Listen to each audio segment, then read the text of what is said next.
الذي أرسله بالحق بشيرا ونذيرا وداعيا إلى الله بإذنه وسراجا منيرا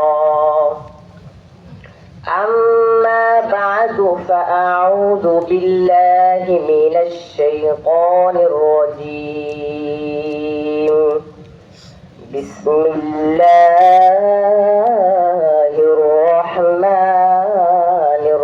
الرحيم يا أيها الذين آمنوا كتب عليكم الصيام كما كتب على الذين من قبلكم لعلكم تتقون وقال رسول الله صلى الله عليه وسلم إن العلماء ورثة الأنبياء أو كما قال النبي عليه الصلاة والسلام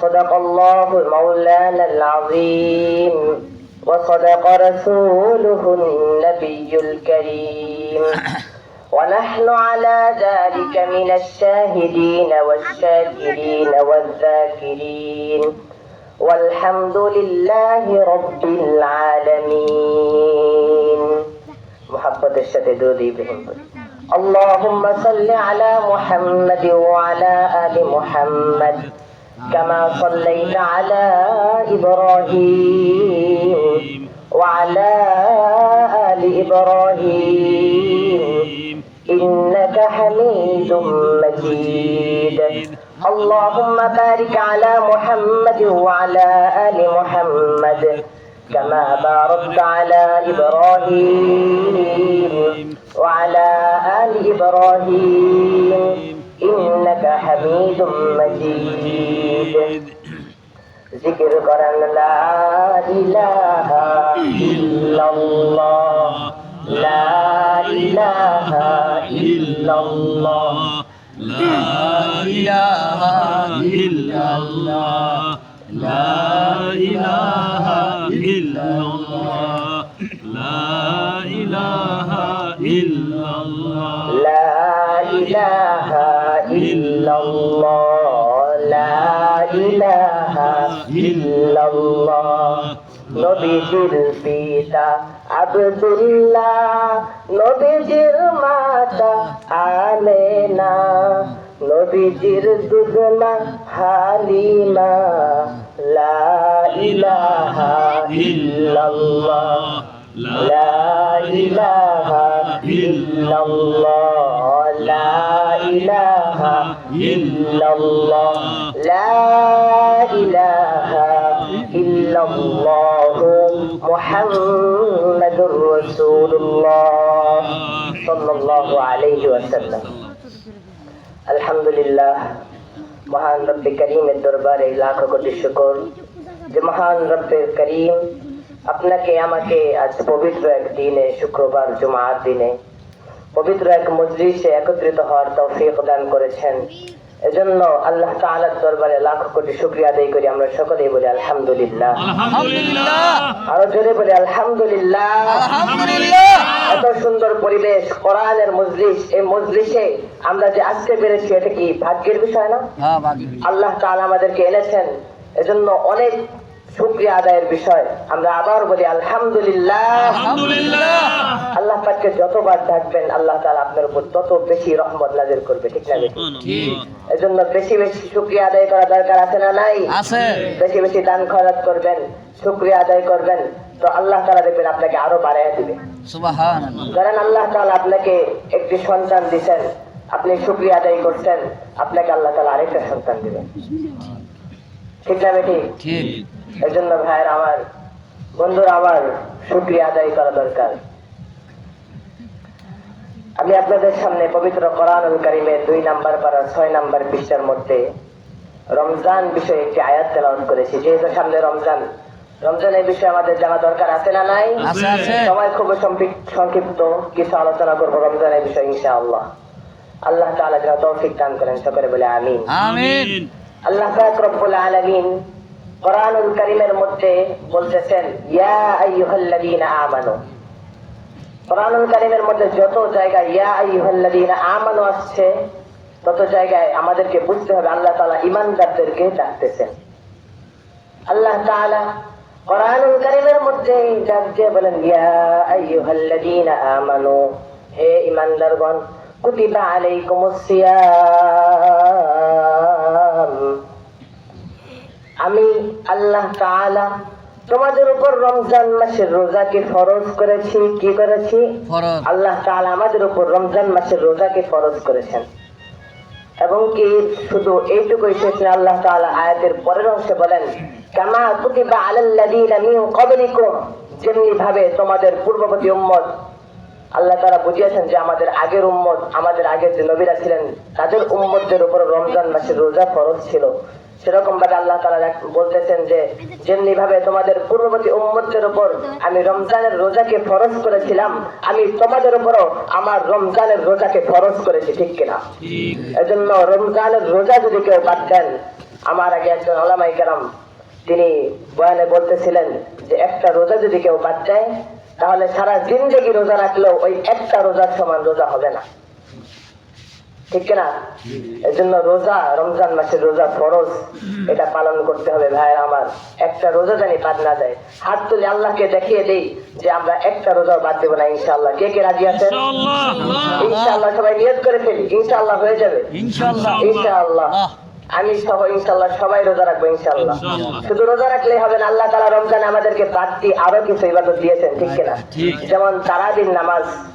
তারাবির নামাজ অনেকে আছে সূরা তারাবি পড়তে চায়। অনেক মুসলমান ভাইরা আছেন যারা সারা জীবনে একটা খতম পড়তে পারেন না। তো এই রমজান মাসে যদি আপনারা তারাবির নামাজে হাদিস শব্দের পিছনে কোরআনুল কারীমের তেলাওয়াত শুনেন, একটা খতম শুনেন, আপনার জীবনে ওই একটা খতমের সওয়াব আপনি শুনতে পাচ্ছেন, অর্থাৎ পড়তেও পাচ্ছেন। ঠিক কিনা? এই জন্য রমজান মাসে তারাবি পড়া দরকার আছে না নাই? এই জন্য রমজানের তারাবি বাদ দেওয়া যাবে না। আমরা সকলে পড়বো তো ইনশাআল্লাহ। আল্লাহ তাআলা আয়াতের পরের অংশে বলতেছেন লাআল্লাকুম তাত্তাকুন, এই রমজানকে যে ফরজ করেছেন, রোজা ফরজ করেছেন, কেন ফরজ করেছেন? আল্লাহ তাআলা বলেন লাআল্লাকুম তাত্তাকুন, যাতে তোমরা তাকওয়াওয়ালা মুত্তাকি পরহেজগার বান্দা হতে পারো। তাকওয়াওয়ালা হতে হবে কি? তাকওয়া কাকে বলে? আল্লাহ তাআলার ভয়। আর যে মানুষটার ভিতরে তাকওয়া থাকবে সেই মানুষটার দ্বারা গুনাহ করা সম্ভব হবে না। কারণ তাকওয়া হচ্ছে আল্লাহ তাআলার ভয়। ধরেন আপনি একটা গুনাহ করবেন, একটা গুনার দিকে যখন আপনি ধাবিত হবেন তখন আপনার ভিতরে যদি আল্লাহ তাআলার ভয় চলে আসে, আরে আমার মালিক তো দেখতেছে। চার দেওয়ালের ভিতরে গুনাহ করতেছেন, কেউ দেখে না, কোনো মানুষ দেখে না, কোনো মানুষ জানে না, শুনে না, ওই মালিক তো শুনতে পারে। ঠিক না বেঠিক? এজন্য যখনই গুনাহ করবেন আল্লাহ তাআলার কথা মনে করবেন, দেখবেন গুনাহ থেকে বেঁচে গেছেন, ওই গুনাহ হবে না। আরেকটা আমল, সেটা হচ্ছে ইস্তেগফারের আমল। এই যে আমার দাদা পীর, ওনার পীর সাহেব এখানে বয়ান করেছেন নাজিরের পর থেকে, উনি বলেছেন ইস্তেগফারের আমলের কথা। এই ইস্তেগফারের আমল অনেক গুরুত্বপূর্ণ।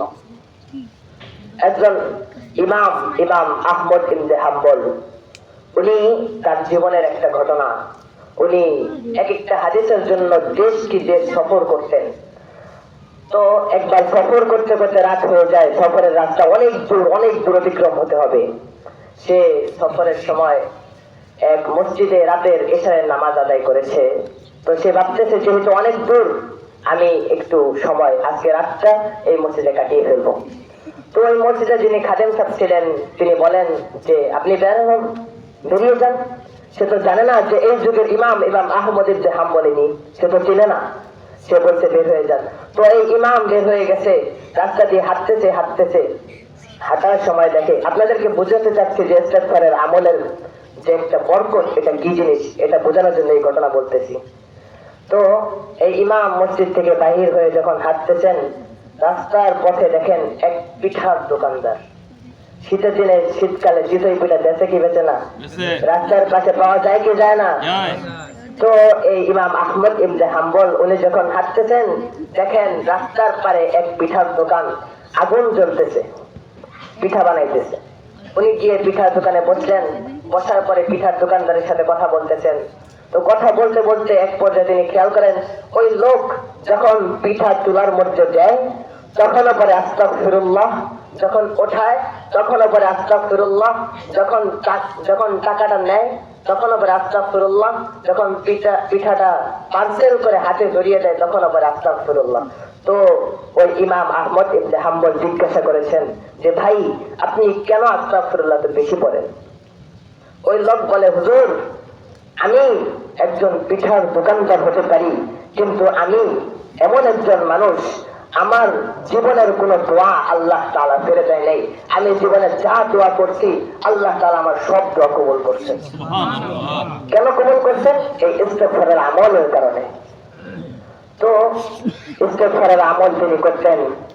ওই বুজুর্গ যখন এই কথা বলেছেন, তিনি বলেন ইস্তেগফারের আমলের কারণে। তখন ওই পিঠা বিক্রেতা সে বলতেছে যে আমি আমার জীবনের সব দোয়া কবুল হয়েছে, কিন্তু একটা দোয়া এখনো কবুল হয় নাই। ওই বুজুর্গ জিজ্ঞাসা করতেছে কি দোয়া কবুল হয় নাই? তখন পিঠার দোকানদার বলতেছে যে আমার জীবনের ওই দোয়াটা কবুল হয় নাই, আমি আল্লাহর কাছে দোয়া করছিলাম, আল্লাহ এই যুগের সবচেয়ে বড় মুহাদ্দিস ইমাম আহমদ ইবনে হাম্বলকে আমি আমার এই দুই চোখে দেখতে চাই। তখন আল্লাহ তাআলা এই দোয়াটা এখনো কবুল করে নাই, কিন্তু ইমাম আহমদ ইবনে হাম্বল জানিয়ে দিলেন আল্লাহ তাআলা আপনার এই দোয়াও কবুল করেছেন। আমি নিজেই ইমাম আহমদ ইবনে হাম্বল করেন। আল্লাহু আকবার, আল্লাহু আকবার। আল্লাহু আকবার, আল্লাহু আকবার। নারায়ে তাকবীর, নারায়ে তাকবীর। আমাদের মেহমান আমাদের সামনে উপস্থিত, সময় খুব সংক্ষিপ্ত, আমাকে বলা হয়েছে খুব সংক্ষিপ্ত সময়ে এর ভিতরে আলোচনা শেষ করতে, ইনশাআল্লাহ আমি চেষ্টা করব। তো বলতেছিলাম রমজানের গুরুত্ব হিসেবে, রমজানের গুরুত্বের ব্যাপারে আমরা সকলে রোজা রাখবো তো ইনশাআল্লাহ, ইনশাআল্লাহ। এবং এই মাহফিলকে সফল হতে হলে আপনাদেরকে এই মাহফিলে যারা আলোচনা করবেন, যা বলবেন, এগুলো মনোযোগ দিয়ে শুনতে হবে, এবং শুধু শুনলেই শেষ নয়, এর পরবর্তীতে এই কথাগুলোর উপর আমল করতে হবে। যদি আমল করতে পারেন, ওলামায়ে কেরামের সাথে চলতে পারেন, তাহলে জীবনে সফল কাম হতে পারবেন। এজন্য ভাই, যদি আপনি আলেম না হতে পারেন, আলেমের হাতে হাত রাখেন। যদি আপনি মাদ্রাসার ছাত্র না হতে পারেন, মাদ্রাসার ছাত্রের মাথায় হাত বুলিয়ে দেন।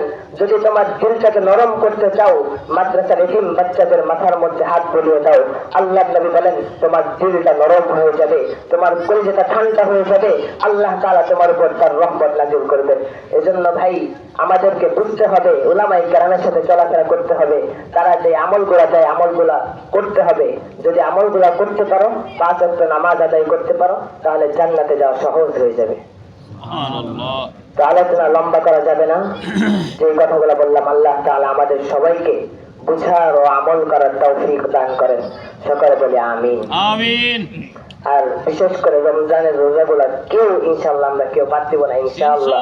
যারা যারা হাত তুলছেন আল্লাহ কিন্তু দেখছে। আমি কিন্তু বলছি, চার দেওয়ালের ভিতরে আপনি গুনাহ করবেন, মালিক কিন্তু দেখতেছে। কেউ না দেখলে মালিক কিন্তু দেখতেছে। এই ভয়টা ভিতরে রাখবেন, গুনাহ তো হবেই না। আর রমজান মাসের রোজাগুলা যদি কেউ না রাখেন, হাত তুলে দেখাইছেন, যদি কেউ না রাখেন, মালিক তো দেখবে, ঠিক কিনা? মালিক তো দেখবে। আর তুমি হাত তুলছো, কঠিন কিয়ামতের ময়দানে আল্লাহ তাআলা জিজ্ঞাসা করবেন, ও বান্দা, ও তো বয়ানের মধ্যে বলছিল, তুমি তো হাত তুলে দেখাই দিছিলা, তুমি তো রোজা রাখো নাই, এখন তুমি বলো কি বিচার? আপনি কি বলবেন? ঠিক যাবেন? আপনার তো বলার কিছু থাকবে না। এজন্য ভাই রমজানের রোজাগুলো রাখবো তো ইনশাআল্লাহ, ইনশাআল্লাহ। ওলামায়ে কেরাম কথা বলবেন, আপনারা তাদের কথাগুলো একদম মন দিয়ে সুন্দরভাবে শুনবেন এবং আমল করবেন। সকলে বলে ইনশাআল্লাহ। আল্লাহ তাআলা আমাদের তৌফিক দান করেন, আমিন। এবং যে কথাগুলো বললাম সবাইকে আমল করার তৌফিক দান করেন, আমিন। ওয়া আখিরু দাওয়ানা আলহামদুলিল্লাহি রাব্বিল আলামিন। আসসালামু আলাইকুম ওয়া রাহমাতুল্লাহি ওয়া বারাকাতুহু। ওয়ালাইকুম আসসালাম।